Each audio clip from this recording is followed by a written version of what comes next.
This is the Shotgun City Sheriff, the law himself, Clayton Clark. Ladies and gentlemen, this is Mr. Kennedy, a.k.a. Mr. Anderson. This is the young Titan, Aaron Atlas. Hey, this is Matt Brannigan. This is the Warbound Hellhound Bo Sword. This is your favorite drunken pro wrestler, a.k.a. the Bud Light Brawler, Dalton Davis. This is Lizzie Six. This is Jake Something. And this is the jaw-jacking, back-cracking, God created all men equal, and then he made me the sequel, Rohit Raju, and you are listening to the Spot Show Podcast. Spot Show Podcast. The Spot Show Podcast. Spot Show Podcast. The Spot Show Podcast. Spot Show Podcast. Hell yeah. The Spot Show Podcast. The Spot Show Podcast? Yeah, that's right, I stuttered. Shut up. What's up, everybody? Welcome to the Spot Show Podcast, an independent wrestling podcast with a few pit stops along the way. I, of course, am one of your hosts, the Carson Daly of professional wrestling, Dickie Wabash. And listen, got a full house here today, but the most important member of this full house right now is my lovely, lovely co-host, one-legged wonder, Michael Madrox. You're a liar, Dickie Wabash. No, because the best part of this, I'm looking right at. Hold on. Before you announce it, hold on, dude. You got to sing the fucking music. Sing the music? Sing the music. Which one? Cecil's music. But he's got so many. Guys, we have got the Dominican Dynamo. Cecil Cerveza has finally made his way onto the Spot Show Podcast. Cecil, damn, man, it's so good to have you here. What up? How you doing, Dickie? It's incredible that you're not alone, because you have got the cream to the cookies and cream. Underneath his arm. He's already upset that he's like, oh, the spotlight's off of me. Now we got to talk Didn't about even gonna me. say hi. It's a reoccurring thing, I swear. I can't go anywhere without him just there. Like, by the way, Madrock's got a picture of it. Did. It'll be on the Patreon. They're sitting. By the way, it's Jason V is here as well. They are sitting on the couch right now. Cecil has got his arm around V, and V looks so uncomfortable. Up until now, I thought it was a bit, but you legitimately are very moist. You don't pull the microphone away. You are a soggy man, and I am stained right now. he says this with his arm on my leg. I don't think he has much of a choice, Cecil. You've pulled him in very close. He leaned up here. This should have Cookies been the and first. cream. It's connected. Do you blame me? I mean, come on now. This should have been the first video recorded podcast. I mean, we need to get, there's going to be plenty of behind-the-scenes content here. When y'all started this, I said, holla at your boy, but no, not at all. Well, we've been trying to get you on here for a long time. It's just the schedules have never lined up. And then, V was like, hey, we've got an opening. Let's do a cookies and cream podcast. You've never done a podcast. The only podcasts that V has ever done have involved me. Or is that a lie? Have you ever done anything? Because I know we did. A lot of the things you and him did involve you two together. Okay, we've gone there. So I don't, because I did one other one, but I don't think anybody ever heard it, so I don't know if it counts. But okay. I was part of the Slamcast with Dr. Nick Jones. Oh yeah, no one heard it. Nobody heard that. But the numbers on the website were amazing. Oh yeah, they were incredible. Did you see any there of was those? Like 10,000 people that listened to that podcast, and probably that was 10 million, Dickie. Wrong decimal. Oh my God, 10 million. That is effing extreme. If you tell me anything. Before we get too far, I do want to let you guys know I do have an announcement. I have an announcement about wrestling in general. I have an announcement about me being on this podcast. I have an announcement that you as a human being will probably enjoy. Okay, before you say it, I thought he was getting ready to do the rigmarole, just want to remind everyone. Yeah, me too. Oh no, I have not But now he's memorized. announcing he's coming your out of shtick. retirement. No, I have not memorized the shtick yet. I just want to let you guys know I don't want to bury anybody. I'm not here to bury anybody. I left my shovel at home. Okay, so no burials. Well, that's for paid show, brother. So, hold on, I do have something else. Cecil, take the microphone. Oh no, he's getting up. He's trying to get up off the couch. He's having a very hard time getting up off the couch. He's going into the kitchen. He's got a backpack. He has got a backpack. What is he reaching into the backpack and getting? There's a gift. It is wrapped. Oh, it's for Madrox. Is it Baby Shark? Well, it's for both of you, but I wanted Madrox to have something to do. Okay, so this is in. Okay, first of all, Madrox, you got to get a picture of this for the Patreon. First of all, yeah, we're gonna pose real quick for a picture. You can see this on Patreon. Please don't ever there make we that go. face again, sir. All right, so let's go ahead and open this. I get one end, you get the other. Yeah, that's what we said. What do we got? Oh my God! It's something we needed. Curtains for the studio.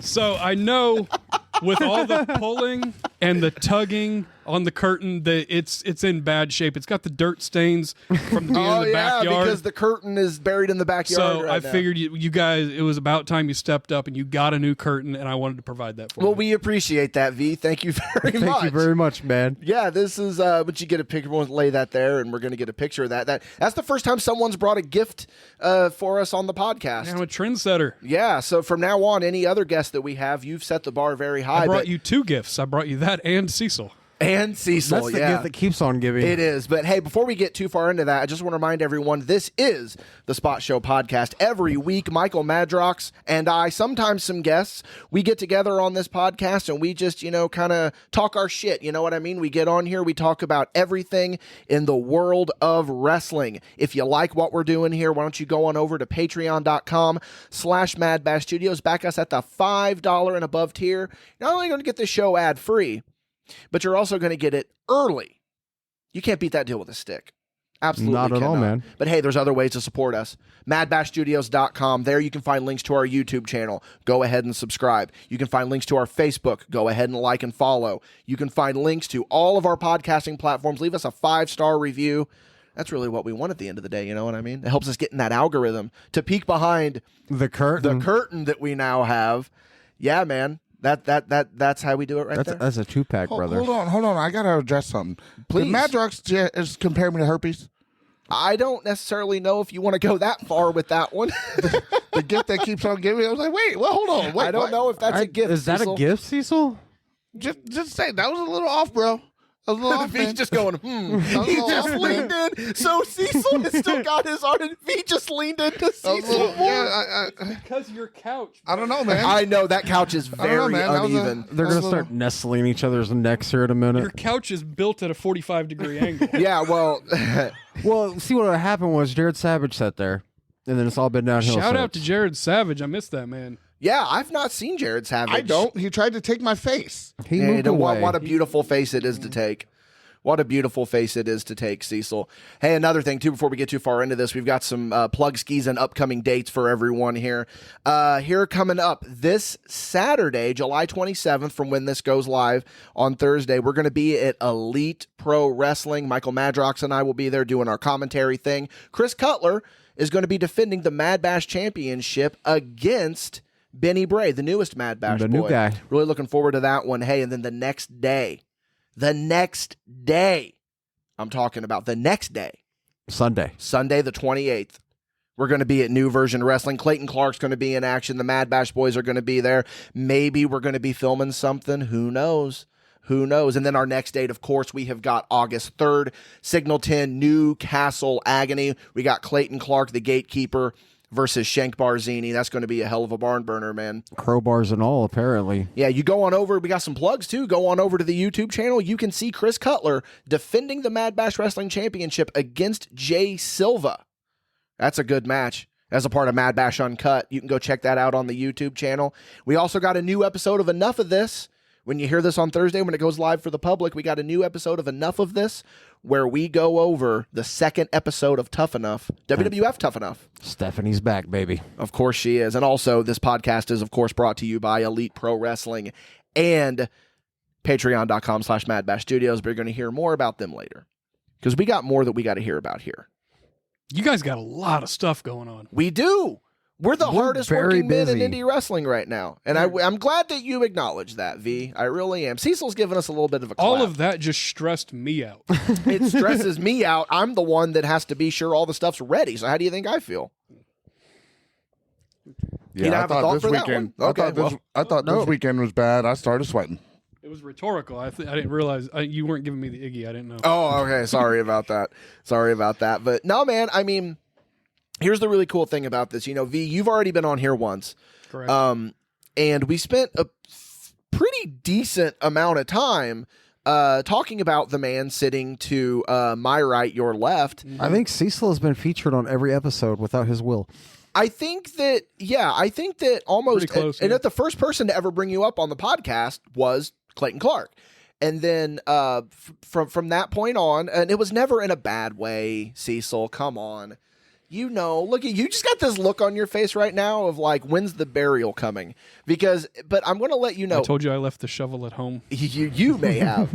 No, but We got extras. you know, we've got V here, who we've talked about has been very instrumental in my career when I first got started. And, you know, Cecil, you and I ran the roads a lot. I ran the roads with V a lot too. But, like, there's a whole other history, like, just involving you two specifically that dates all the way back even to the backyard.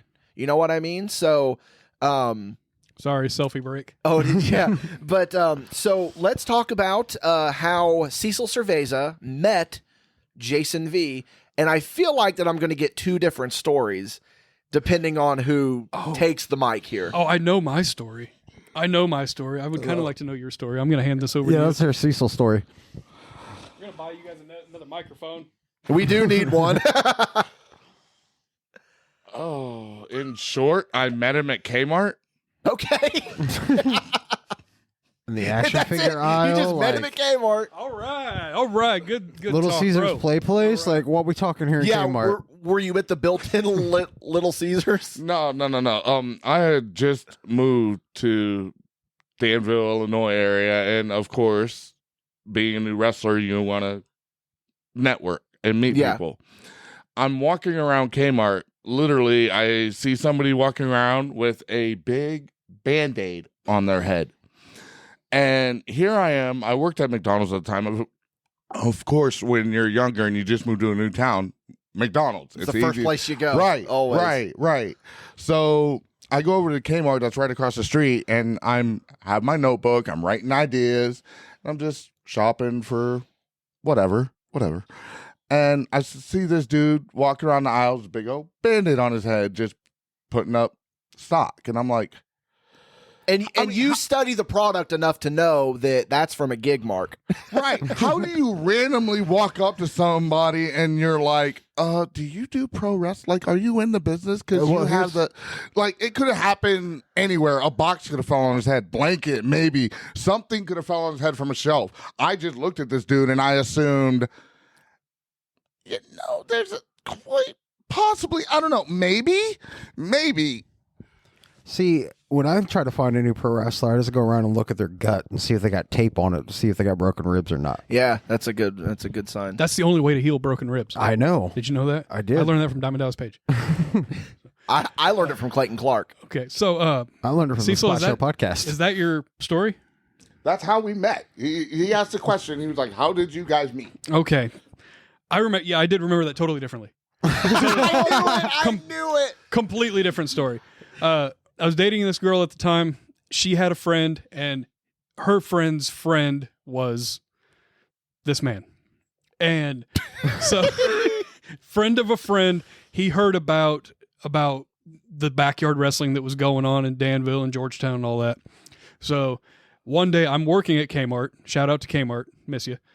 But I did have the fresh razor marks because no Band-Aid. Because I just had a show and there were like 9 people in my backyard. So you felt the need to gig. It was a big one. All right, it was a big one. And so he comes up to me, and in other forms of media, I do describe you as this skinny, dopey-looking black guy who comes up to me and goes, "Hey, are you Brian the wrestler?" And I was like, yeah, would you like my autograph? Because, man, I've made it. I have made it if you know that I'm Brian the wrestler. What happened was his friend of a friend or whatever, however the telephone game went, knew that I worked at Kmart, gave him the Iggy, told him to go over there and see me. He did see me. He saw a guy with name tag Brian, razor marks on his head. Bet that guy's the wrestler. So he started talking to me, put out his hand, and you've shaken his hand. He's talking about him like he's not sitting right next to him. Used to it. He is leaking on me currently. We're pretty close. I put out a ring. What do you expect? And so I'm thinking this is my step to get to the next level, because he's talking to me about how his stepdad does pro wrestling and he wants to start a wrestling company and he wants to go ahead and rebrand my whole backyard gimmick into something legitimate. And he's like, come and have lunch with me. Come on over to McDonald's. And I was like, well, that's a little weird, right? Okay. And I go to McDonald's and he's like, hold on a minute, let me clock out. I was like, oh, you work at McDonald's. I don't know what I expected. But that wasn't it. It's not like it's a detriment to McDonald's. But He just gave you that employee discount for your lunch meal. yeah, sure did. So then that's when the ball started rolling. Hell yeah. So then, There you are, buddy. I love that. So at this point, were you training at all, or were you wrestling at all, or you were not in the business at all yet, Cecil? I've traveled a lot. I've come from a military parent background. Yeah. So around that time, I moved around a lot. I got actual formal training in Arkansas. Homemade ring. I got beat up by a whole bunch of old people, older veterans. Can't say old people, but older veterans stretched me out. Grizzled brothers. Yeah. They toughened me out. They taught me everything I needed to know. Except for the talking part. I learned that one years later. But the basics, how to work in the ring, how to walk, how to network yourself, all the things I needed to learn or to know to get out there. They didn't teach me the diet or working out part, but when it comes to the actual wrestling part of it, they taught me how to hold myself in a ring at a very young age. So I was grateful for that. And my mother's family is from the Danville, Illinois area. So I came back home and I'm like, I took all this knowledge. I didn't want it to go to waste. So I literally found the first person that I'm like, oh, I can trade my ideas with his ideas and this can be good. This could be great. As a matter of fact, earlier on, we even had offers to go to Ohio, Kentucky, and stuff like that. Stuff happened. Didn't get to make those, but I was making good strides. Yeah. Yeah. So do you think that, like, if you had not, like, done because the way you describe it now, V, I just picture, like, you would go into Kmart every day until you saw Brian working, and then you would be like, I just feel like I'm just waiting here. That's my headcanon. Yeah, that's the way that I embrace it. So, like, do you and this might get a little maudlin, I guess, but, like, do you think that, like, had you not made that introduction, that then it would have been it, or do you think you still would have found your way, or do you think that it's like it would have been something completely different? Honestly, after all the years that I've known him, I feel if I wouldn't have met him at the time that I did, I wouldn't have gotten the kick in the ass per se to actually travel, because let's be honest, I'm awkward. It's hard for me to approach people. Like, once I get to know you, I'll talk your head off. Yeah. But before that, it's always been hard for me to talk to other promoters, to sell myself, if you will. Like, over the years, I've gotten way more confident in that. But back then, when I was younger and, like, just fresh out, it was very hard for me. And, like, meeting him, it got a lot easier. Yeah. If that makes any sense. No, that makes complete sense. He was like your security blanket. He had a way bigger business mindset than me.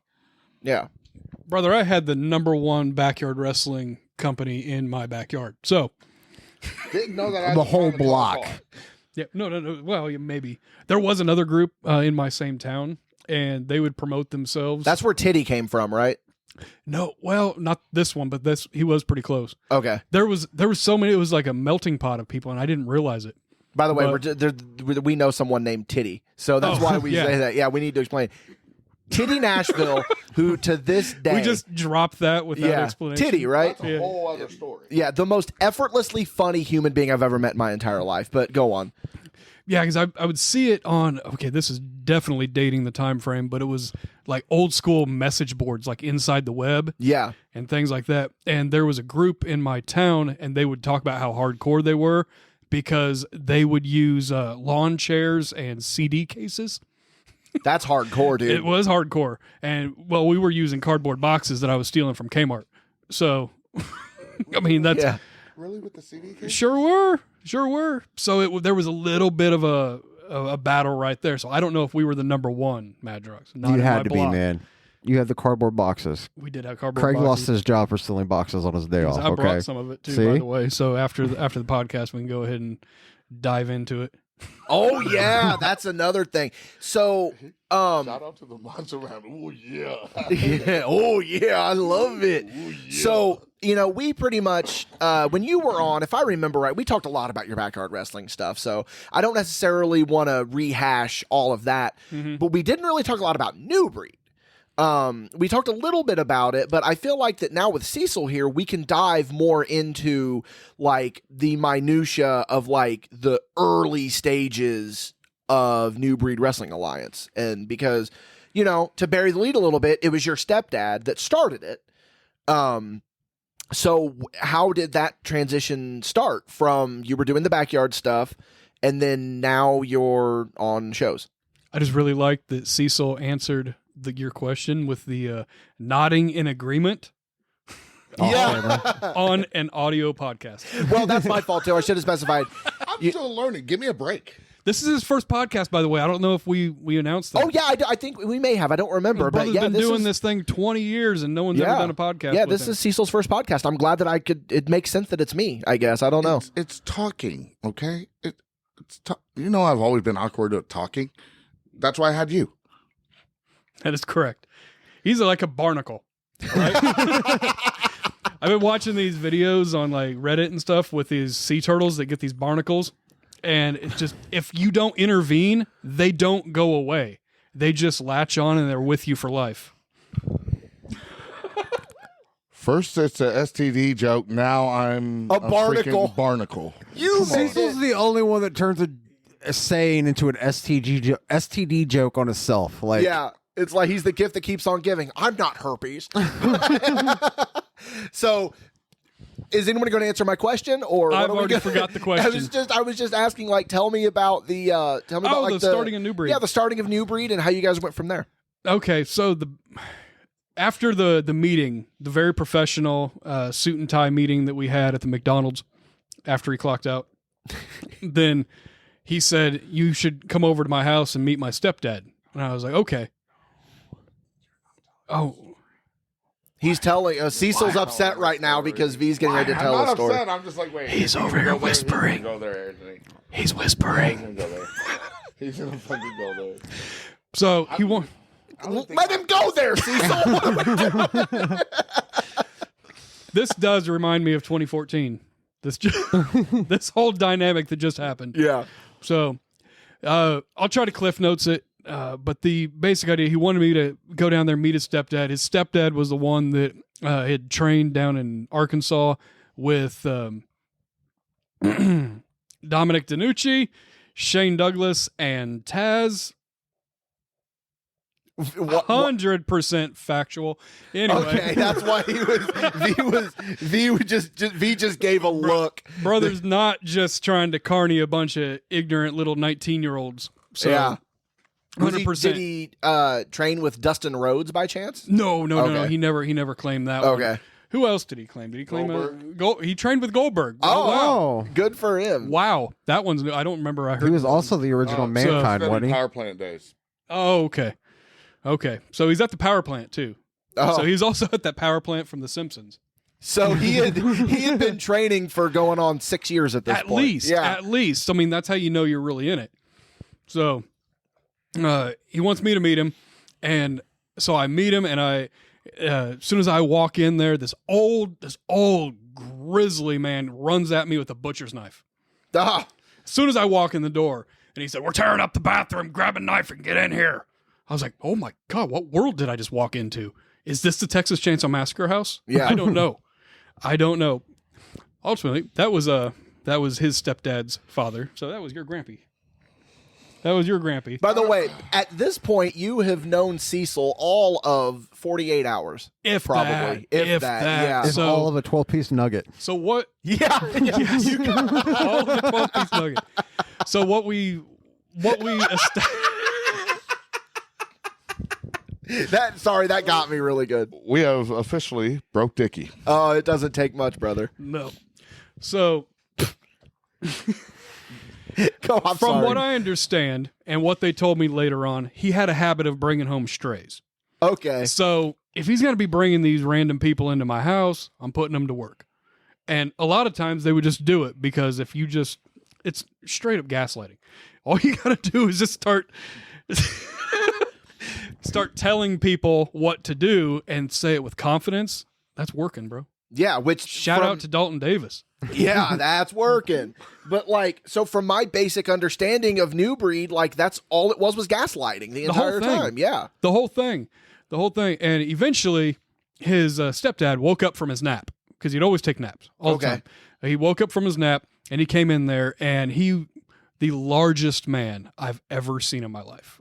I've seen pictures. I've never met him, but I've seen pictures. He was a gigantic human being. And not to his discredit, because the dude could move and everything. He could get in the ring and he could throw super kicks and everything. Dude could move. I'd seen some matches and he, for a big guy, was moving. He was. But my first impression was I'm looking at him and I immediately thought, well, that guy, he could totally be a pro wrestler. Because I'm thinking King Kong Bundy. I'm thinking guys of that nature.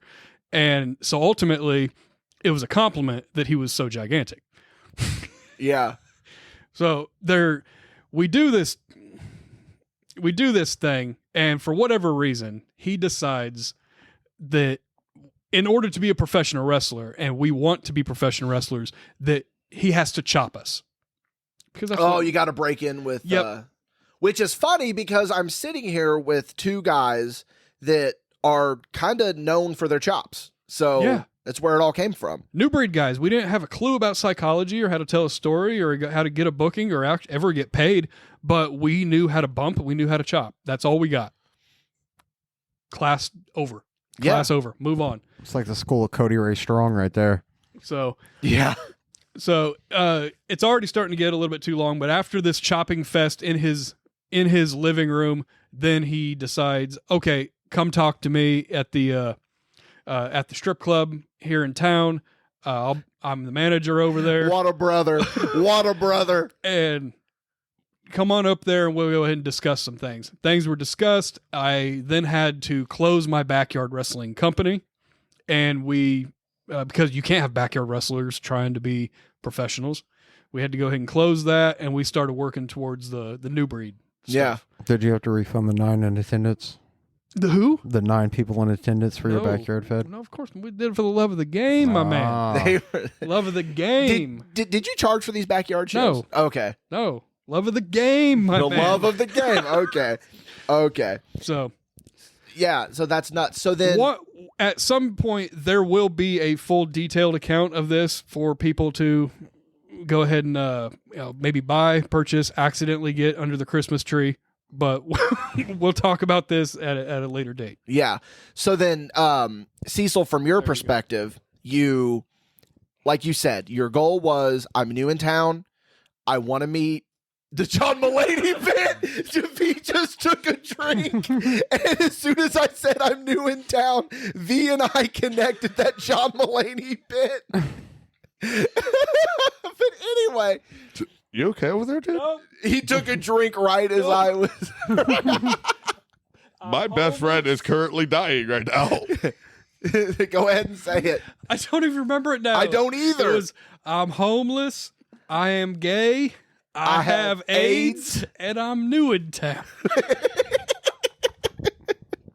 So anyway, Cecil, the only one of those things that you are is new in town, possibly homeless, up for debate. Hold on. I'm enjoying my best friend looking like a freaking tomato right now. It's kind of funny. He's getting up and leaving right now. But so you're like you said, you're new in town. You're trying to establish that wrestling connection. You meet V.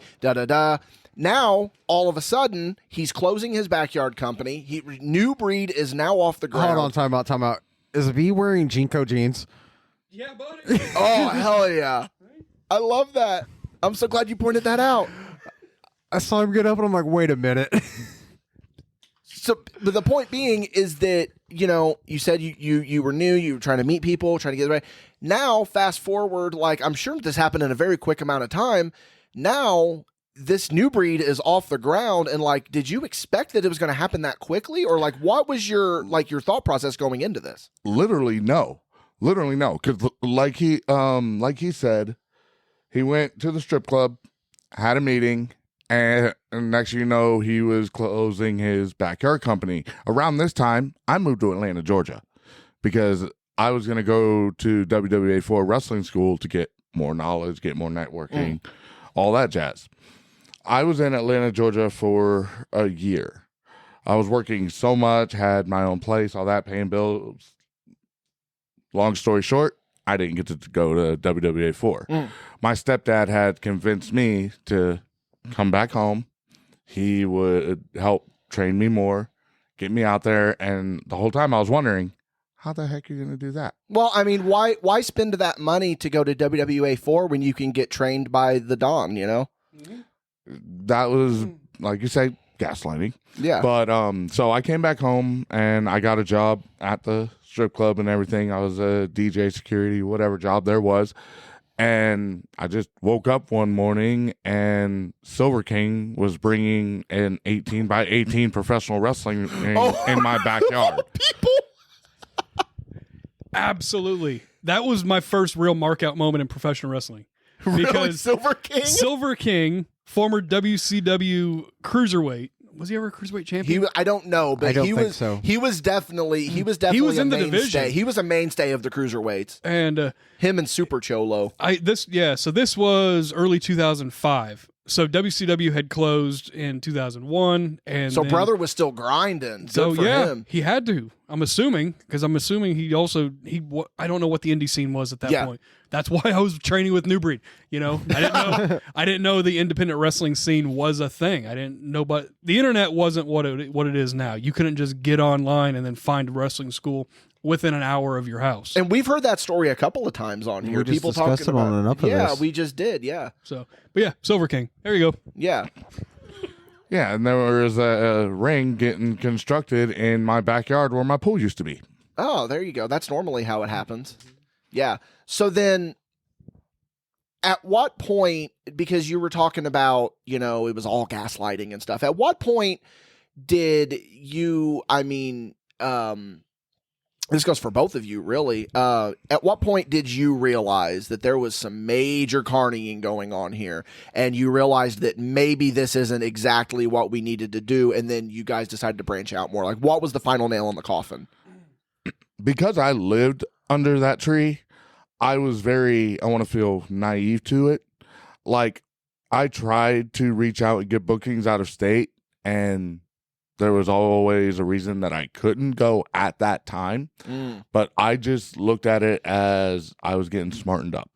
Yeah. I looked at it as I was being taught a lesson that would help me when I was able to get out on my own. Yeah. I didn't look at it as anything trying to keep a thumb on my success or anything like that. But you do now, though, right? You can kind of look definitely. at it, but at the time, you obviously were dumb to that. Yeah, everything is a learning process. Yeah. You wouldn't be where you are right now if you didn't learn anything from yesterday or the day before.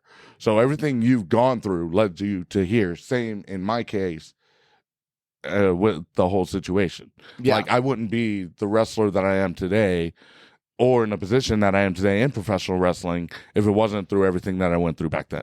Yeah. Yeah. So neither one of us really had that moment where like we're not doing this the right way and we need to get away from it, because he was under the same roof and I was in the same business. I was now at this point the assistant manager of the Playpen Strip Club, and his stepdad was the manager. So I mean, like I'm there with him all the time. So then this has repercussions on your real life. Yeah. Because, for Cecil, he could get kicked out of the house. For you, you could lose your job. Absolutely. So it's just like you kind of, it's gaslighting. It absolutely is. But one of the big red flags early on, even with my dumb, barely out of my teenage years brain, not understanding the wrestling business or any business of any sort, the red flag was when him and I actually got up and we got our own bookings somewhere else. Mm-hmm. And we got in trouble for it. We got in trouble Been because there, done that. we touched on it when I was on the last time about how we had a new breed stink. This is where that new breed stink came from. And it was because we weren't allowed to go do other bookings because we're not their guys. We're new breed guys. And when we reached out and we got a tryout for HWA in Ohio. So at that time, their heavyweight champion was John Moxley. So I'm not saying that we're going to go ahead and ride the coattails of John Moxley and become members 4 and 5 of the Shield down the road. But we would have... Cecil's shaking his head like it was a good possibility that you guys could have been members 4 and 5 of the Shield. Well, yeah, he would have been. He would have been he the would have been. original Project Switchblade. I'd have been like that one guy that showed Sierra up. Hotel. That one guy that showed up when Kurt Angle was in the Shield, and he just stood there. Yeah. So, but it's like we knew we weren't going to do that, but we've been working with these same 5 or 6 people, and that's what all New Breed was. It was probably 10 people total, 5 of my backyard guys and 5 of his guys, the New Breed. And so we have all of that working. We can only work the same people so many times, and we wanted to branch out. Because at this point, I don't even think we were even wrestling in buildings. He made me close my backyard company so I can then go wrestle in his backyard. Mm-hmm. So that was one of the red flags, and they just piled up from there. But even with every red flag, it was the word of the day, gaslighting, and he would convince you that that's not a red flag. That's actually a green flag. I was just getting ready to say that. It's probably, it's like, obviously you look at it, you're going from a building and now you're in a backyard, but he was probably like, no, you know what? This is actually a good thing. Here's why it's a good thing. You know what I mean? Absolutely. So and you don't want to drive all the way to Ohio because they're going to laugh at you because I know you suck. They're all going to laugh at you. I know you suck. You know you suck. And you know you're not good enough to wrestle up there. So if you go there, they're going to make fun of you and you're just going to get your feelings hurt. So just don't go. Yeah, stay here where you're protected. But, and here's the thing too, guys. Like, I know that we're painting in broad strokes here. Absolutely. Because there's a lot that needs to be covered. I mean, we're looking at 2 guys right here who have known each other for 20 years. And so we're not going to really get into a lot of smaller details, but there's a time and a place for all. Like, I'm sure you'll be back. But now I think it's time that we take one of those broad strokes and we kind of skip to, because this is all pre me even being in the business. But there's some stuff that I really want to cover, and we're going to get into it after we hear a word from our sponsors. This episode is brought to you by patreon.com/MadBash Studios. Hey, you there, listening to this. Here's what you need to do. You need to go to patreon.com/MadBash Studios. Not only is it the best way to support MadBash Studios, but it is home of dozens and dozens of hours of exclusive content. Not only are you going to get early access to MadBash Studios podcasts, Spot Show, and Enough of This, but you are going to get exclusive behind-the-scenes photos, videos, exclusive shows, such as Paid Show, such as Untitled Wrestling Commentary Show, and, of course, Past Bash. For less than a cup of coffee a month, you can head on over to patreon.com/MadBash Studios, where every piece of content is unapologetically creative. This episode is brought to you by Elite Pro Wrestling. We all love live entertainment, right? We all love live wrestling, right? Well, what if I told you that there is a place that combines the entertainment and the wrestling live that we all love? Look no further than Elite Pro Wrestling. Whether it's in person in Odin, Indiana, or Washington, Indiana, or if you check them out on YouTube, Elite Pro Wrestling guarantees a quality show that allows them to live up to the name Elite. If you're feeling generous, go ahead and check them out on Patreon as well. If you back them, you're going to get early access to all of their shows before they hit YouTube. Again, check out EliteProfessionalWrestling.com. All right, so right before I threw it to the sponsor reads, Cecil took a shot. So I believe you're 3 shots deep at this point. 4? 4. He's 4 shots? 3? 3? Only Okay. 3? Yep. Oh, look at Madrox trying to make you look like a man. lush over here, Cecil. Because All right, he's Casey, leaning he needs away another from one. me. He's leaning away from me now, as well as away from the microphone. I needed the stretch. Brother, We got our bartender Casey coming hooking to him up you with the live fourth from one. down the hallway. It was kind of, honestly, it was kind of a good segue into what I'm going to bring up now. Talking about down the hallway, let's talk about going down the road. So you've started to wake up now. You've realized New Breed is not necessarily where you want to be, or not even where you want to be, but just more of like where we don't need to be. And you've started branching out more, and you guys have run the roads a lot together. Like, you guys probably, I'm going to assume here, correct me if I'm wrong, really took your first out-of-state bookings probably together and were in the car together. If not your first, then still very early, right? Yeah, we would have to do that. There was a little group, like I said, within the New Breed community. There was only a few of us that actually cared to try to do this wrestling thing for ourselves, as well as what I told you on the last time. New Breed's either going to be big enough to fight WWE, or WWE is going to buy us because we're such a big threat. Yeah. It's funny how things work out. But we also wanted to try to go do something elsewhere. You know, we're great in Danville, Illinois. We're drawing those 9 people that were in my backyard. We're doing like 30 in his backyard. Damn. We did like a hotel show where we had probably 50 or 60 people. We ultimately ended up doing shows at bars and stuff like that. And one time we did have, what was it, like 350 people in the back alley in Watsika. Mm-hmm. So, I mean, we were making it, you know, on a very, very small scale, but they were some decent shows. Awful if you know anything about psychology, but they were good at the time because we had people that were happy and people that were excited, and there were people wanting our autograph. Who wants Jason Vendetta's autograph? Who wants Cecil Cerveza's autograph? Who wants Pain Train, Titty Nashville? And there's people lining up for our autographs, and we're like, what is going on? Is this what celebrities have to go through? You know, I bet this is what Jushin Thunder Liger feels like right now. Why Jushin Thunder Liger? Why is that who you went with? Jushin Thunder Liger because he's the best. No, That's I all know, you need. but it's just like, why is that the wrestler that you choose to compare is the guy that like lines up for miles, people wanting to get his autograph? It was just funny to me. So I just watched the Freight Train documentary yesterday. Yeah, and they were talking about how Freight Train was had a line of people getting his autograph, and he was sandwiched at booths right next to Jushin Liger and Bobby the Brain Heenan. Oh, so that's why you say. And so Liger's in my brain right now. Yeah. But we wanted to go out. It's like we knew that we could do this in New Breed, but we wanted to try somewhere else. So it was myself, it was Cecil, Aaron Matthews got involved. Jeff Harris came with us a handful of times.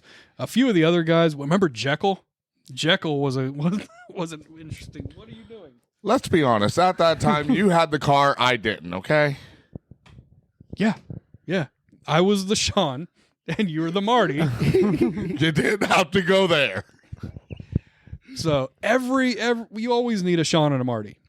So, pretty sure I proved that I'm the Sean a couple times. Thank you very much. Okay. Sean Mooney. Who to this day, hold on. Who to this day is still doing this and who is not.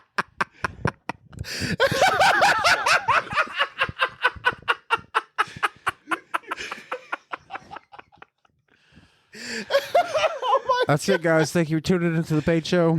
That is officially the funniest thing that has ever been said on the Spot Show podcast. Oh my God, that was great. So to try to fucking bring some decorum back to this. So was that your typical carload, like you two, Aaron, Jeff? Yeah, for the most part. Yeah. There were different people. We would cycle in and out depending on what the situation was. Down the road, we had guys like Jimmy Carrot. We ended up hooking up with like Blake Reed, Travis Weir.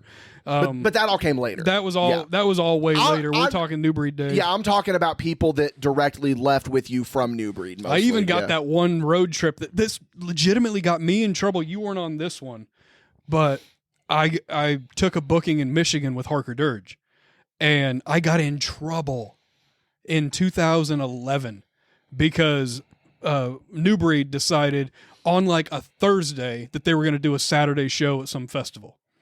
But I was already booked in Michigan. I'm not bailing on Harker Dirge. No, never bail on Harker Dirge. I got in trouble because I took this stupid independent booking instead of building my company that I helped start and, focus on New Breed. Yeah. So what are we doing? Speaking of Jimmy Carrey getting in the car, do you remember when he had hair? He had some really nice long hair, dude. What is your ADD right now? You met me, right? I'm just saying. Shout out to Jimmy Carrey's long, luscious locks. Just saying. So I got nothing. I'm gone now. I'm gone now. What are we talking about? We were just talking about you breaking out and finally getting on the road. Okay, so we get on the road. I mean, we're working each other. We're working other people. We're trying to learn this game of professional wrestling, right? Eventually, that did bring us down to it's actually really close to home, down in Paris, Illinois, for UWC. So that's how you got the UWC. Yeah. Okay, that is how we got to UWC. I got booked. And you were my first opponent. They said, "Can you bring your opponent?" Were you Jason Vendetta still, or no? I was Jason V at this point. Okay. That's why I was getting booked. Okay, yeah. Nobody booked Vendetta. He sucked. Yeah. The only thing Vendetta ever did is, and I brought the footage so you can see it because it's real stupid. Very excited. Real stupid. To my knowledge, even with GCW doing everything they're doing, I don't know if anybody's ever been laid down on a flaming table to take a flying elbow drop. I've seen that, actually. You've shown me that and clip. So I did that in 2005. He literally had smoke up his ass. They're spraying all the lighter fluid right next to my head. Guys, it's like, just trust me, brother. Who was it? Angelo Santelli. Okay. So, yeah, it's Cecil's uncle. Brother's got an Anawahi family over here. It's something weird, dude. This is the Cecil bloodline. I love it. Does that make you the head of the table now, Cecil? You see, I was kind of born on an island, so maybe that's kind of stretching it, but I'll take it. Are you saying that you build your own table? From IKEA. Do you got any meatballs? No, but we got Kevin Nash in there. Yeah, we did. Yeah, brother. But so UWC is we have spoken so much about UWC on here because that's my proving ground and stuff. But the UWC that you guys came into was completely different than the UWC that I came into. Way different. So it was in a Fastenal building down in Paris, Illinois. Okay. A bunch of black trash bags duct taped to create the locker room, to create just block off certain parts. And that's when they said, "Can you bring your own opponent?" So I was thinking, okay, well, it's my first show in this new place. I need to bring somebody that I know I can work with.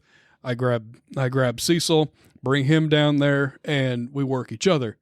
And for the next, year and a half, 2 years almost, we were involved against each other quite often. So it was one of those where, was it just at UWC, or was it one of those things of where it's like other promotions can see that you two are putting on a good match together, so let's book these two constantly against one another? A little of both. Okay. A little of both. The booking committee, let's say, down at UWC at that point was not the best, and they just see something. Well, that worked. Let's do it again. Yeah. Well, that worked. Go ahead and put them in a tag now.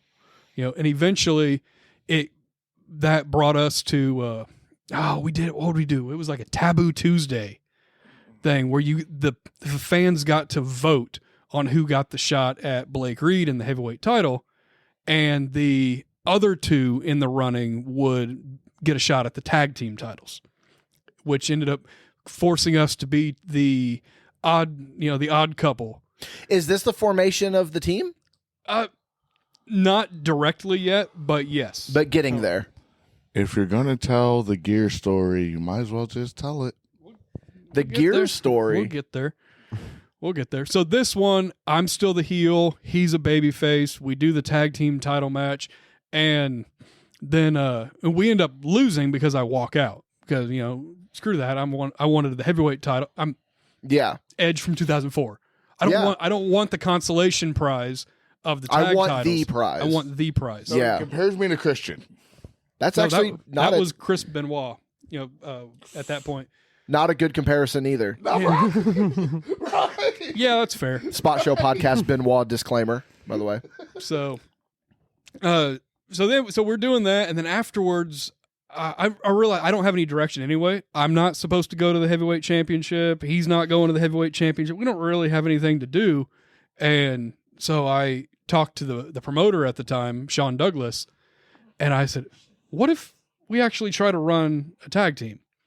So we did the next show or whatever it was, I went ahead and did a babyface turn, and then Cecil and I come out as a tag team. This time, both babyface, both happy, good guys and all that. And there's the gear story.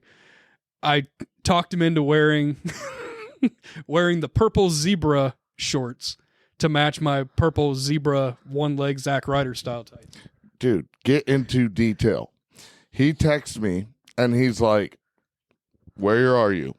I'm like, I'm at the shoot. I'll be off in about 30 minutes and I'll be on my way.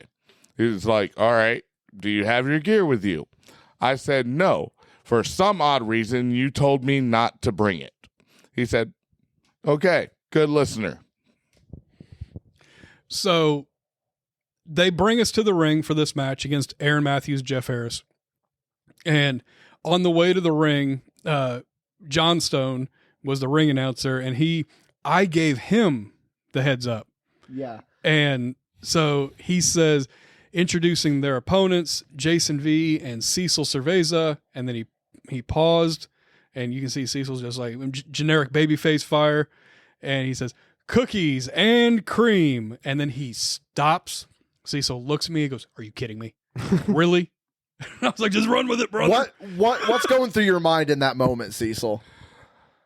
I was so confused that entire day because I had no idea what was going on. I had no idea that when I showed up to the venue, I was going to be wearing pink and black zebra print shorts, probably the shortest shorts I've ever worn in my entire existence, pink kick pads, and pink armbands. I didn't know why. I was like, there's a promo pic of him wearing this, right? I've seen it. There's an entire video on YouTube of this. I love it. And they were only short because you got them big thunder thighs, and they would just ride up. And they rode up.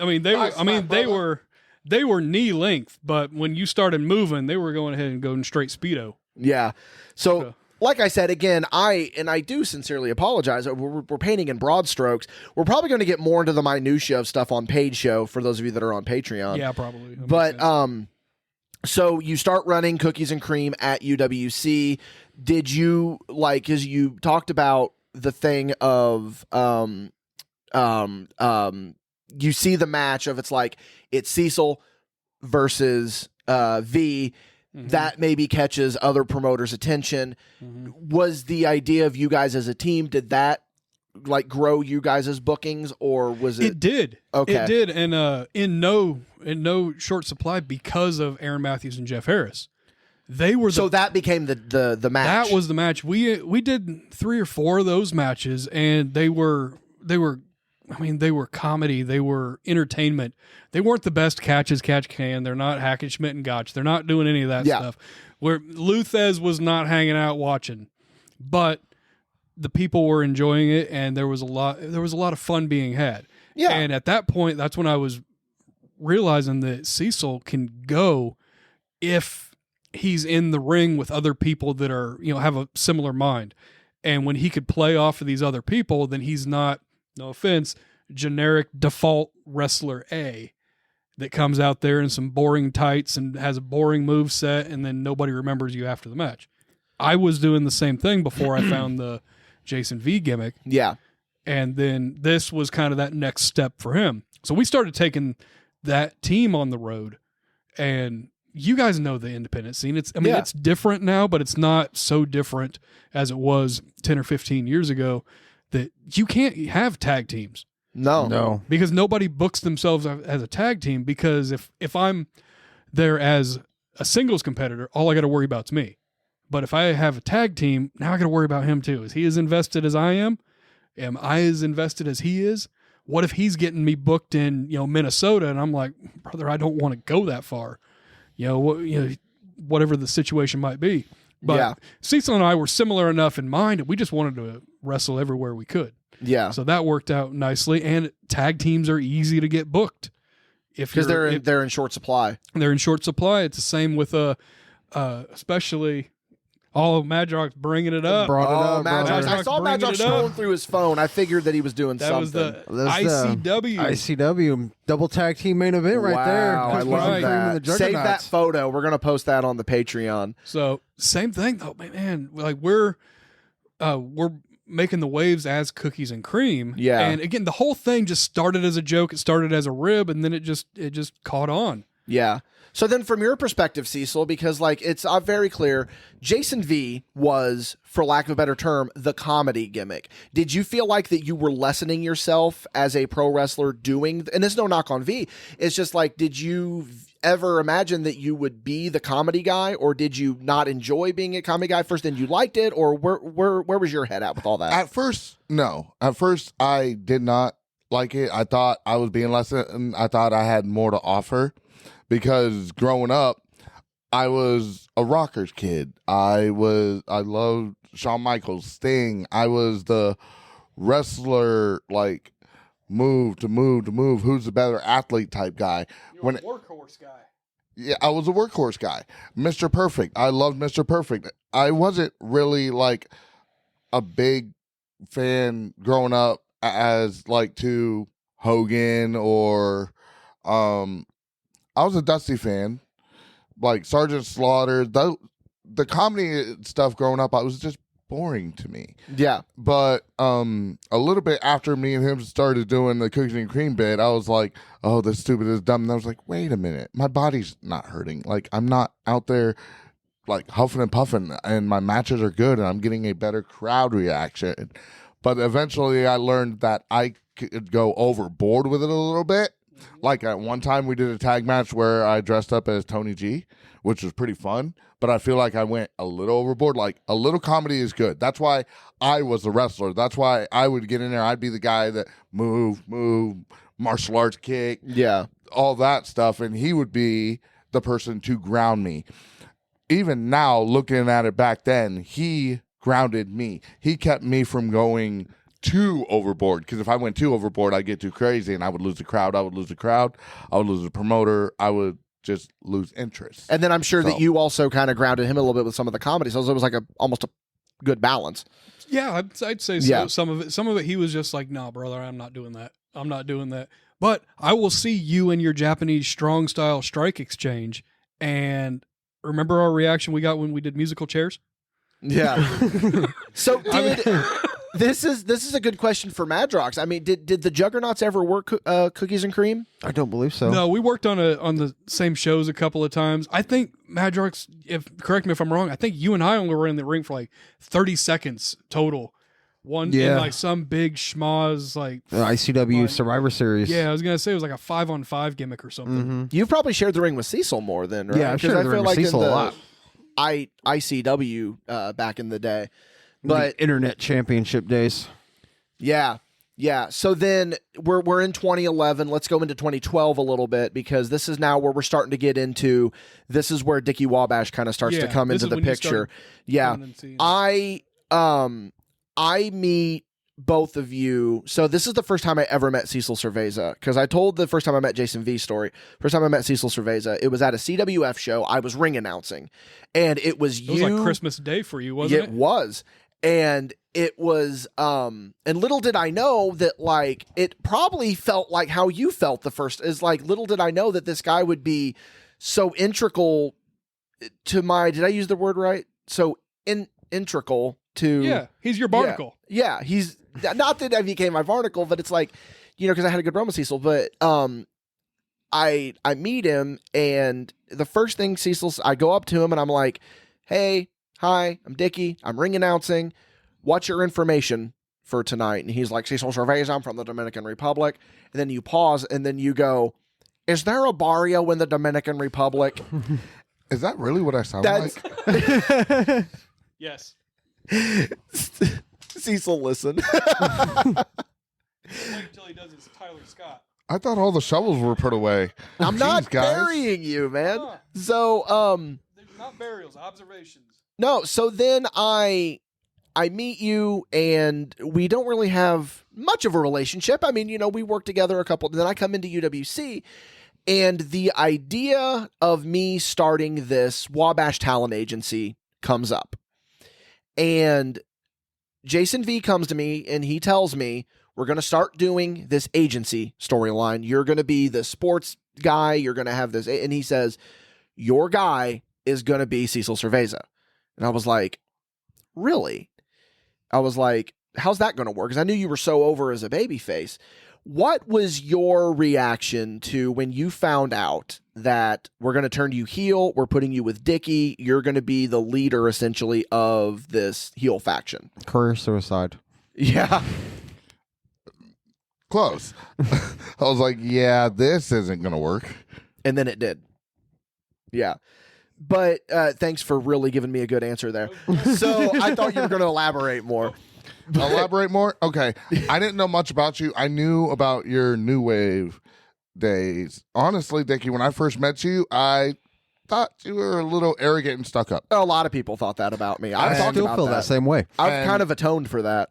And like, I'm one of those guys that I was trying to mark my own path at that time, especially in UWC, especially when UWC was in Georgetown. I was trying to find my niche to get to that upper level, and I wanted to do it by myself. I thought if I did it under your wing with your political ideas that you had back then, and especially your influence and friendship with him, I was like, oh, I'm going to be stuck in the mid-card forever. I'm not going to be a leader. I mean, yeah, I come in, I'm a workhorse. I'm the first one here, last one to leave. But me working with him is not going to get me to where I want to be. I didn't think I would at all. So then with that being said, I mean, to bury the lead, it did, obviously. What was the moment that you realized, like, oh my God, this actually is going to work? The moment I realized it actually was going to work is the moment I hit him with the steel chair. Yeah, your official heel turn. In the Eliminator, after he sent my spleen through my throat. Was that the double stomp? I did say my bad. It is okay. Yeah. Still's not. My lower back hates me, but whatever. Because the story was that I was giving out these business cards. Cecil Cerveza, as a babyface, loses this match. We end the match with me giving him a business card. He crumbles it up, throws it on the mat. Then he goes to leave the ring, looks at it, and then grabs it and goes, oh, you know what, maybe. And then it was off to the races from there.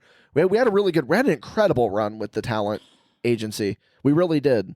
The day I hit him with a steel chair, I saw at least 6 people just stand up, shock and awe. A couple people were crying, and I'm pretty sure some people left because they were like, what? Well, I mean, you got to think how over Jason V was in Georgetown. Not to mention, I've never had that like legitimate, oh my God, Cecil can be a bad guy run. Mm-hmm. So it was the first time fans that followed me saw me in that light. Yeah. So again, we talked about it last time, but Sean Douglas's last act as the owner operator of UWC was he put the belt on me. Yeah. And then I just took over the company because I didn't want to see it die. And I needed to figure out quick who was going to be the guy to build to take this belt off of me. Eventually, I went with Doomsday. And in order to do that, I knew in classic wrestling story fashion that personal rivalries supersede championship goals. Sometimes they mesh together, but I was like, okay, so this cookies and cream thing has kind of ran its course. We've done what we can. And now I want Cecil to be able to step up and be at that next level that I know he can get to. I joked with him earlier about him being the Marty to my Sean. You know, he's the Stevie Ray to my Booker T. You got that car wash in Houston, brother. But wasn't that? Didn't I send you that for one of the WCW recaps? Yeah. But I knew he could be so much more than that mid-card guy, and I knew you were that spark that was needed to light his fire. So I put you two to light that blaze, you could say. That's right. He's got a blazing bush. To make Cecil go prime time. That's right. Oh man, we glossed over all the primetime Willie Blaze. Paid show, brother. Put a pin in that one. But yeah, so I knew he needed that something to get him to that next level. And if he hits me with the chair, if he takes me out, takes the title away from me, then him and I can go one way, the championship can go another way, then we're going to be great. And that would elevate you from being just on the card with whoever we had that time, because it was with Bo for a little while. Yeah. But then Bo wasn't always there. And no offense to you and Bo, but you guys didn't really click. Like you're both great in your own right, but together there wasn't much. So like you needed something, and that's why I came up to you with the talent agency gimmick. And so it brought you guys to that next level. And ultimately ended with, I know it's his favorite match, but one of my favorite matches up until it was just ran into the ground, but the steel chairs match. Chairs match is the best match I've ever been involved in. And yeah, the steel chair. And again, stupid idea. Why is it not a street fight, hardcore match, whatever? No. We're focusing solely on the chairs because that's been the instrument of destruction this whole the storyline. Correct me if I'm wrong, but was the chairs match not my idea? I think it was just happenstance. Everything happened because of the chairs. You and I might have had a conversation. Because it was originally going to be a Texas death match. I don't remember that part. I do remember that part. I probably said it in passing. Yeah, that's my. Yeah. I did a lot of that. Whatever kind of match it was, I know I broke a rib and fractured a rib in that match. And it's burned into my retina and my brain, the memory of when you broke your rib, because you do it was supposed to be the flare bump onto the chair table. Cecil decided not to front flip on it and face bump on those chairs. You land and you're laying on the ground half your face was like smushed on the mat. And I run over and I go, "Are you okay?" Yeah. And then you immediately went back to selling. And then the second memory that I have of that match is V looking at me pissed because I missed my spot. And then you took it out on him by beating him with a chair. I did. Well, funny thing about the chairs themselves, most of those chairs that we used essentially for aesthetics, like when we pulled out the cart full of chairs and I just started winging them at him like it was Terry Funk in an ECW show. Yeah. So most of those chairs belong to the community center. Yeah. I couldn't damage those chairs. So I had made an arrangement with New Wave Pro, and he had a bunch of heavier duty steel chairs, and I ended up getting a bunch of those for my payout one night. Mm-hmm. And I brought those, and that's what he ended up landing on, and those were way heavier duty, and they did not buckle, they did not bend. So. Yeah, and another vivid, watching that match back, we won't name names, but there was someone specifically in the crowd who at the time had a tie with Cecil. You just see them with the hand on their mouth of oh my God, he's about to, oh my God, and then you broke a rib. So, it is what it is. But yeah, that was that's the first time that I've walked through the curtain after a match to a standing ovation. Because they were clapping for you guys. They were clapping for me for taking that nasty boot. Yeah, I put stank on it, though. Oh, my God. I didn't feel a thing, though. Mm-hmm. Didn't feel a thing on it. we learned that day that, yes, Jason Lee is not opposed to kicking a man with glasses on. Yeah, dude, and that was so good because like that's what made the Dickie Wabash heat so good is that when I finally got my comeuppance, people were fucking yeah. They were just so fucking ready. It's the analogy of yes, the little kid wants the piece of candy, but what if you go to hand him the lollipop and then as soon as he reaches out, you take it back? Yeah. And then he gets his hand on it and then you take it back. And then he gets it and he's almost ready to put it in his mouth and he's getting his sugar rush. Oh, nope, I'm taking it back. And then eventually when he finally gets it, it's that much better. Yeah, that was always my mentality with me doing shit.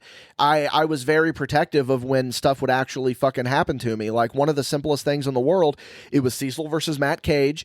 Matt Cage did a draw back like he was going to punch me and I ran right into the ring post.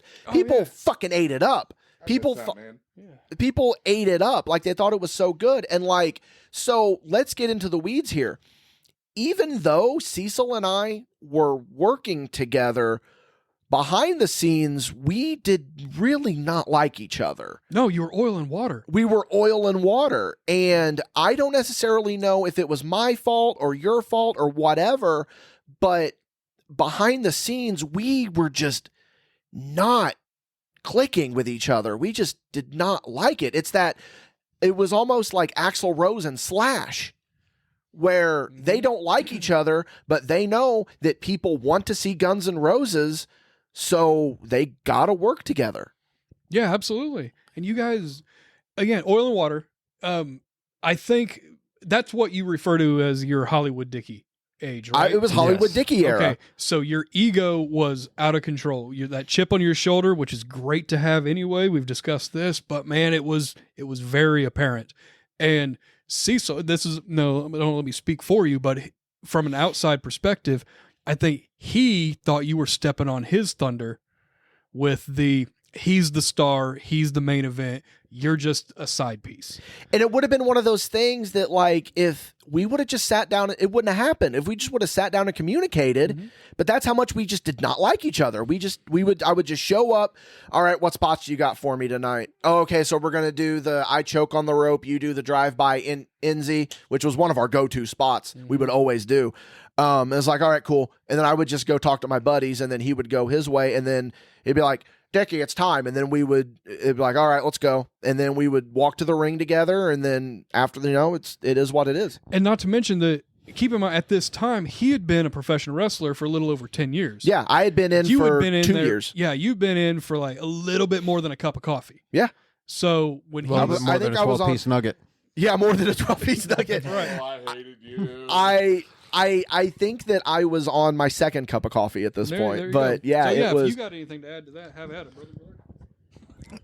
It was exactly how you detailed it, but like I literally thought you were this spoiled rich kid, think you could get whatever you want, and you walked around with that attitude. And me being who I was and how humble I am, I was just like, me and this dude are not gonna get along.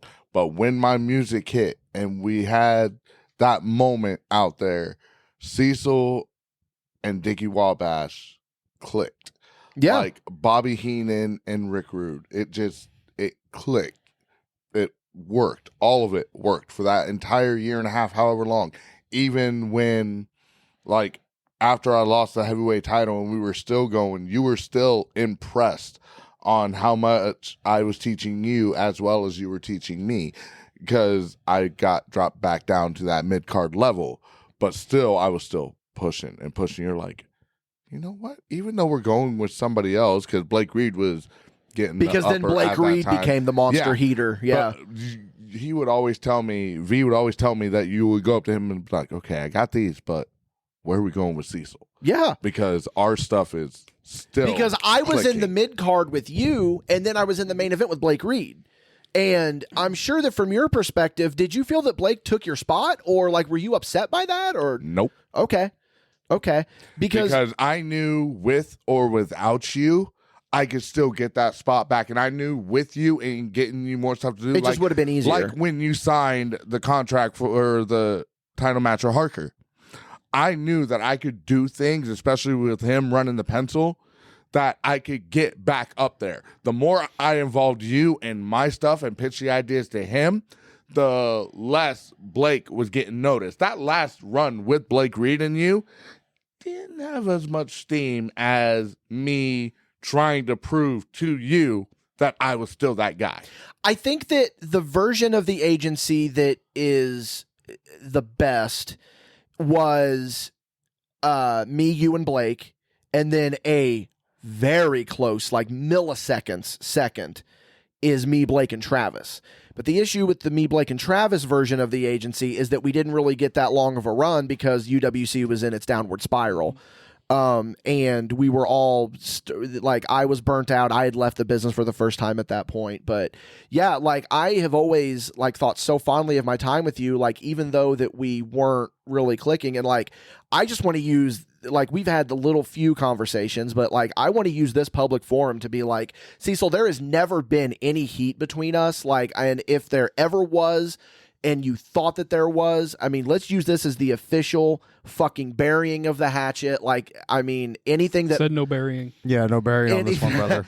Anything that I might have done during that time to upset you, I deeply apologize for. And I'm sure, I don't want to speak for you, but you did some shit that upset me. I'm sure you feel bad. I mean, we're way different people than we were back then. So, I mean, let's just move, you know, even recently when we came back, me and Madrox came back, you still thought there was like something going on, but I'm like, I'm making the declarative statement right now, like you're good in my book. You've never not been incredible in my book. And I know this is just this is going to make Clayton Clark's day, but it's like, I love you, Cecil. Anything I've ever done has never been malicious. It's always been from a place of love. You're one of my guys, you know? So this is an audio forum, Cecil. So Cecil's tearing up. He's also like 5 or 6 shots deep. Yeah, he is. Yeah. I just want to say, I have one question. Please.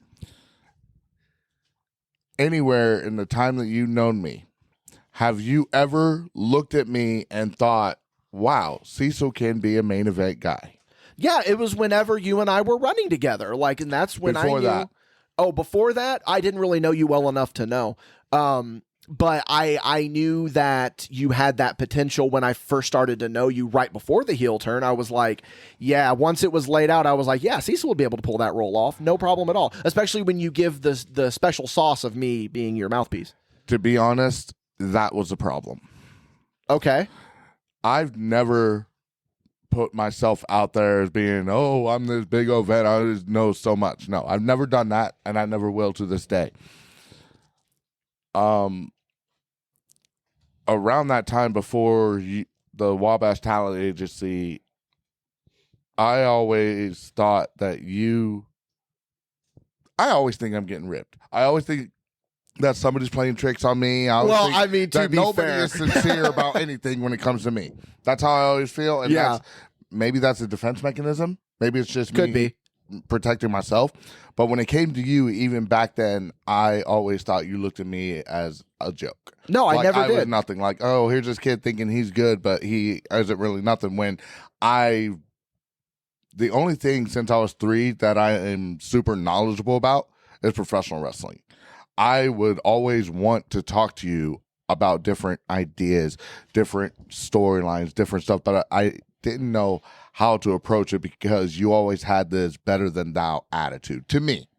So, And I didn't intend thank you on for that. clearing that up. Yeah, I never meant to. on purpose. And like, even, you know, that's the Hollywood Dickie era, you know, that we talk about. But like, I do think that, I mean, you even admitted this to me, that when you made the decision that it was time to part ways with me, that you regretted it because you realized that, you know, maybe that special sauce of Dickie Wabash was what I needed. You had a good run without me, not saying that you didn't, but even you admitted to me, like, not long ago, you were like, yeah, I probably should have stayed with you because it would have, you know, been better in the long run. But, so I think we're going to slowly start to kind of wrap up here, but we've got a few other things to like kind of get into here. You know, you talk about with UWC, how you ended up taking over that company, you being V. Cecil, who it seems like has always followed suit with everything that Jason V does, you have recently started to be invested and helping out with a company that is on the up. So tell us about that journey and like tell us how you're juggling the being a wrestler and running a company because or running with a company rather. V was running a company. Because I know V did not handle it very well. It was not good for his mental health. But let's be honest. Every professional athlete, professional wrestler has an expiration date. Yeah. Let's not shy about that. I was just talking to my mom about this the other day. I'm basically considering myself or looking at it as I'm third generation. My stepfather ran New Breed Wrestling Alliance for 6 to 8 years. My best friend ran the United Wrestling Coalition for 6 years. Always hated that name, by the way. Right.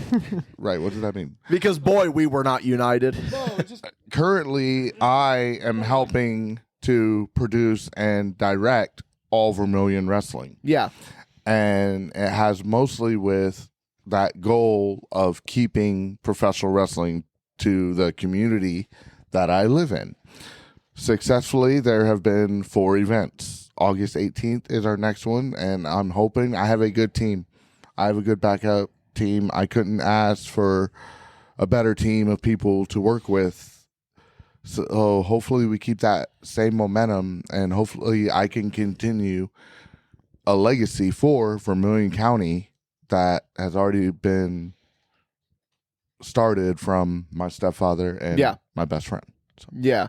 And that's a pretty good, very admirable way of looking at it. Especially to consider like your best friend as part of the third generation for yourself. Yeah, like you're just wanting to continue the legacy of like... Does that mean I'm your daddy? I'm never going to call you daddy. There was that one night.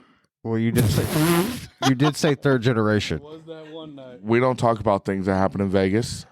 Oh, yeah, that one too. There was 2 nights. But what happens in Vegas stays in Vegas. You know, the barnacle joke was made at the top of this, but it's like, I don't think that, like you two are, even though V's out of the business, like you two are always going to be a pair. Just like this guy with one leg to my left he's always going to be, he's my Jason V or Cecil Cerveza, whatever way you want to view it. Like MadBash. I'm not Marty. You're the Marty. I'm not Marty. Oh, okay. I thought he was just giving me permission to cut off his leg. I was like, I bet. No, we ain't doing that now. But that calf would weigh too much. No, I mean it's like, so we're gonna wrap up with this question right here. Well, Cecil, we'll start with you. How important has it been to have that constant with you, like throughout your career, of having the Jason V, whether it be from the tag team or even outside of the business, the friendship or very like-minded individual? For you personally, how has it helped you in your career to have that constant backup? If I didn't have Jason V to help me, even with him being out of the business, my brain would be scrambled eggs. I don't know where I would be. I would be standing at gorilla position like, okay, where do I go? He helps me to narrow ideas because I have a really big imagination. I come up with ideas for different things all day. And you always need that one person to be like, okay, that's stupid. And to be very blunt and honest about it. Yeah, Jason V is blunt. I will give him that. Yeah, so I always need that one person to be like, nope, get rid of that idea. And then I can go somewhere else. Like branching out stuff. He has been that friend that turns it into a very narrow path to where I can actually sit there and think, okay, let's go here. And he thinks long-term storytelling like I do, which is the help I need sometimes.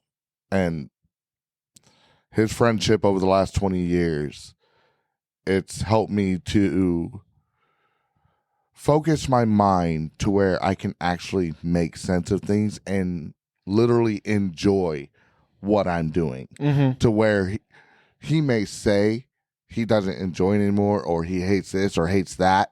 He's helping me to actually still love this business as much as I do? Hell yeah. V, kind of the same question. Well, hold on. I think now logically we have to make out. Okay. I'm pretty sure that's free mouth swabs. Let's go. That's where that was leading. Let me double back with the original question, like having that constant in the life. So I've seen the way he operates with his current, I guess, company, whatever that is. He's got a team that he works with, and he's got a lot of people doing a lot of different things. And he's just one piece of that machine behind the scenes. He's got people that do the stories, that take care of the ring, that take care of the music and the lights, and the admission and the bar and all this other stuff. All the payouts. Everybody's got a job, and that's so triggering to me. I ain't even gonna lie. Because you had no one. I had nobody, and I did it that way on purpose, and for the same reason I told you on the last time that if there was a problem, I knew it was my fault. Boy, the whole year you had UWC 1 year, you never touched that ring once. That's not what he's talking about. No, that's not what I'm talking about. He's talking about just running the company in general. So with that, so he was always my one piece during the UWC time and during a lot of the New Breed time, because I did a lot of behind the scenes with that as well, that I knew that because Cecil had the ring, he was in charge of the ring crew and setting up the aesthetics of what the building was going to look like. That was one less thing I had to worry about. So that was always great. Let me worry about these 100 other things, and then you worry about this one, and then that's one less that I have to do. So, I mean, having that one little piece being like, yes, that one's taken care of. Cecil's got it. I loved it. So does that answer? I think that answers. That pretty much answers. It's just talking about like the importance of having that constant with you. Actually lied. That's not the last question, because when we have guests on here, V has already answered this question. Michael Madrox has a question that he likes to ask guests when they're on here, and I think this is a good way to wrap it up. I think you cut off Madrox last time, and I never got to answer it. You did. Oh, really? So this goes out to both of them. Okay. What is the most embarrassing thing that's ever happened to you guys inside a wrestling ring? You start. I want to see. Oh, man. Can I guess what your most embarrassing thing is, Cecil? Yes, you can guess, by all means. Trying to go diagonal coast to coast on Mike Wild? Can I make a guess? Yeah. That ICW show you decided to work in blue jeans and call yourself the Prince of the Projects? That's a story for a whole other time. I'd have to say the most embarrassing thing I've done, and it even got a poll for most embarrassing moment of the year. 2 years ago, I was wrestling in Indianapolis, and it was a six-way scramble match. That is embarrassing. And it came to the dive spots. Everybody's in position. I go for a simple suicide dive. I go running, go taking off. I stop right before the ropes, jump out on the apron, and do the most laziest house dive I've ever done in my life. Did you just get in your own head before you dove, or like what? You're on the Spot Show podcast. That is the Tope de Casa. Yeah. There we go. Yeah, we don't call them house show dives. It's a Tope de Casa. Here was my mindset on the whole situation, okay? And this is straight honest what I was thinking at the moment when I did this move. I go running, and I'm thinking, okay, if I do a simple suicide dive, I'm going to break his neck, and I'm going to give him a concussion because my forearm's going straight to his face. You'll probably break your own neck. Like, no, the dude in the middle was a 68-year-old man that just decided, yep, I'm going to catch all of it. Then you had a guy that just got out of neck surgery a week ago. Then you had everyone else. I'm like, suicide dive. I'm 250 pounds. Nope. If I'm not flip diving, I don't know what's up. And they're like, no, suicide. Okay, I'm not suicide. And the rest is history. I didn't suicide. So nobody got hurt. I look stupid. Okay. So then for you, V. So I'm wrestling Marcus Crane, right? Rest in peace. So I'm wrestling Marcus Crane. Oh, yeah. And it's a Halloween show, so I'm wrestling in lingerie, as one does. And this, I love Marcus, but man, he was going 100 miles an hour with every single thing that he was doing. He's like, all right, everybody go. We're going to go ahead and start off. Go to get big dragon suplex. Okay, he's like an auctioneer trying to call a match. He's like, big dragon suplex. Okay, go to the top rope. Boom, boom, boom, boom. Big German suplex off the top rope, land right on your head. Now you're dead. Now you don't get to go ahead and do any more matches. I'm like, what are you talking about, man? Okay. So I slow him down enough to be like, okay, how about we just do some stuff? At some point, he gives me a hip toss. And when he gives me the hip toss, this entire section of the crowd goes, whoa! And it was like a wave. Yeah. I'm sorry if you got to adjust the levels on that. No, it's good. So it was like the wave. And I'm an idiot. I'm a big dumb guy. And I think, that was a really good hip toss. They really like that. We should do another hip toss. Luckily, he's miles away right now. He's miles away. And as I walk to the back after this match, Kevin Thorne from WWE's ECW looks at me and he's like, I love the gimmick, kid, but your balls fell out.